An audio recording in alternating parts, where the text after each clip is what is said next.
হাসপাতালে মিঠুনকে দেখতে গিয়ে যা বললেন দেব।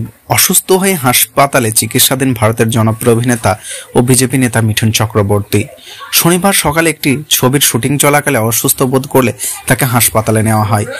মিঠুনকে হাসপাতালে ভর্তি করানোর পর থেকেই একে একে সেখানে ভিড় করেছেন তারকারা। শনিবারই হাসপাতালে গিয়েছেন দেবশ্রী রায়, রাজ চক্রবর্তী। সন্ধ্যা গড়াতেই সেখানে হাজির হন দেব।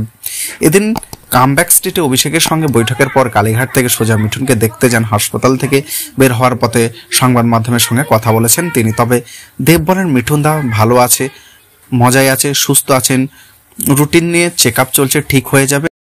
আমার বাবার মতো সম্পর্ক বোঝানো যাবে না, মনে হয় দ্রুত হাসপাতাল থেকে ছেড়ে দেবে। মিঠুন এবং দেবের রাজনৈতিক মতপার্থক্য রয়েছে। সম্প্রতি দেবকে ঘিরে যেসব রাজনৈতিক বিতর্ক উঠেছে সেসব এড়িয়ে মিঠুনকে দেখতে আসা বিষয়ে তার মন্তব্য যে রাজনীতি সম্পর্কটা সম্মান দেয় না, সেই রাজনীতি আমি করি না। আমার কাছে সম্পর্ক কাছের মানুষরা খুবই গুরুত্বপূর্ণ।